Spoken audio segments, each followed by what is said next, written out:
Was going to church and the more religious part of Christmas ever part of your life, childhood? No, it wasn't. It was I came from a very church-going family. My father was, as I've told you before, in the Royal Air Force. Was in the Royal Air I Force, remember. yes, and because he was quite senior. In fact, he was a lot of places. He was the senior officer, who's camp commandant. So he had to do a lot of church going, and I remember it really pained him. He didn't have he couldn't bear it, actually.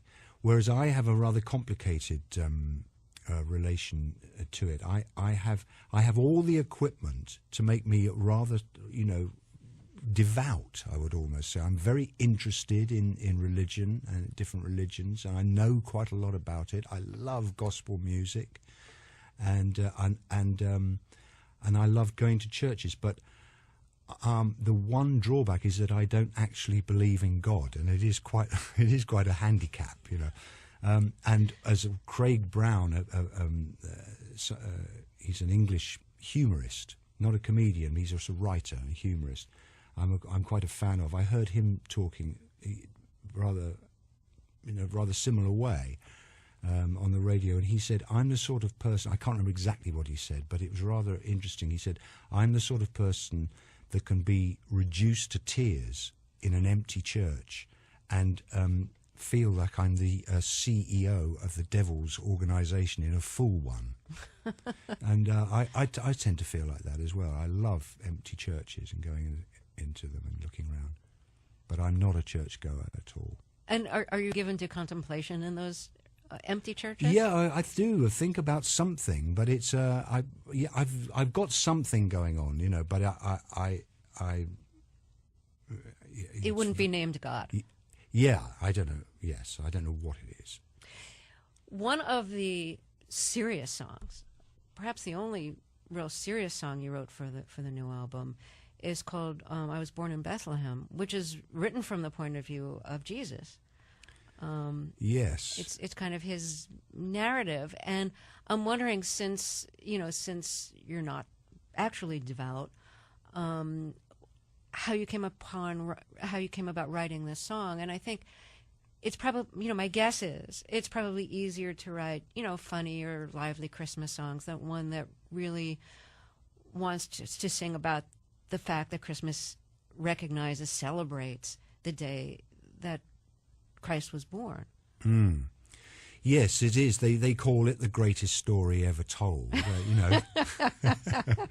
And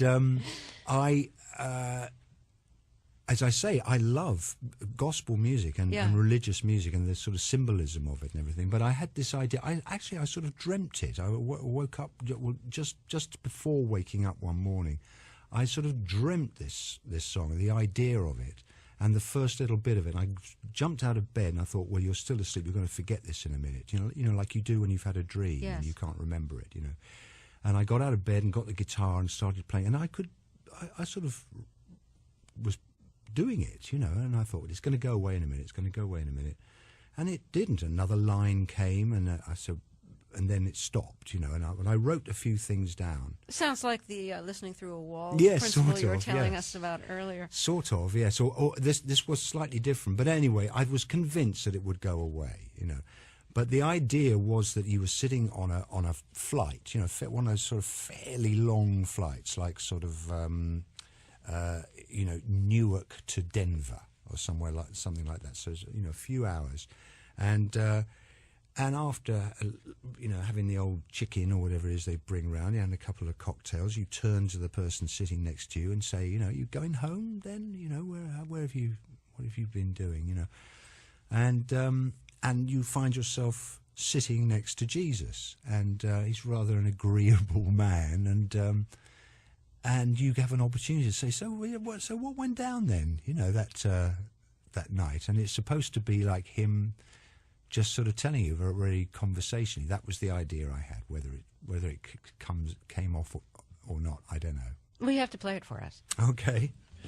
What's it called? Oh, yeah, I Was Born in Bethlehem. Yeah. I was born in Bethlehem.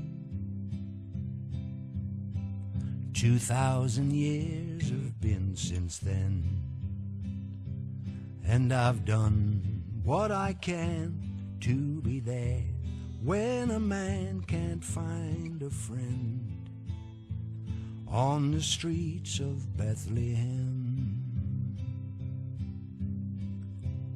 As the story always said, we were trying to find a bed. It was cold, I was late, and we stood outside the locked gate of the inn until the kindness of strangers led us in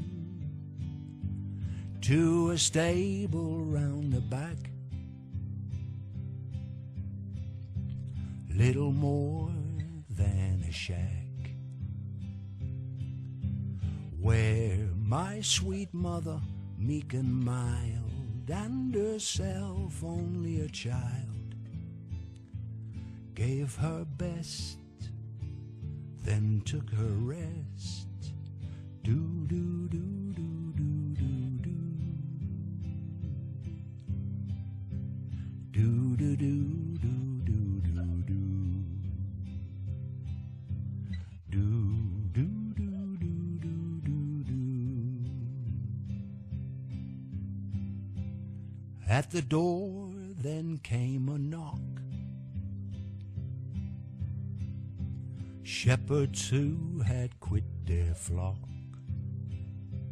with their eyes round with fear, Daddy jumped up and cried, "Get out of here." Mama stilled him and bid them draw near. I was there but could not see the unfolding mystery. Kings with their presents of gold, myrrh and frankincense, who set them before the Lamb, 'neath the star of Bethlehem. I was born in Bethlehem. It's been 2,000 years since then, and I've done what I can to be there when a man can't find a friend. I was born in Bethlehem. That's Nick Lowe performing a song that he wrote for his album Quality Street, which is his album of Christmas songs. It's a beautiful song, Nick. And I'm interested in hearing why what you wanted to emphasize about Jesus was being there when a man needs a friend. Well, that's a very sort of deep question, actually. As I say, I don't have a faith in that. I certainly believe in Jesus. You know that he existed, and he was a very nice man. And who can disagree with the simple philosophy of treat other people like you'd like to be treated yourself? It's absolutely. I've heard nothing I can disagree with that. And I. How can I put this? I use the name and the thought very, very easily as a kind of as a sort of comfort, in some way, and in that way, it's just like having a friend, I suppose. I mean, the way I'm talking, it sounds like I'm about to go out and sign up for the nearest seminary, and you'll never see or hear of me again. But it's a hard thing to talk about, really, because I'm not at all sure myself about it.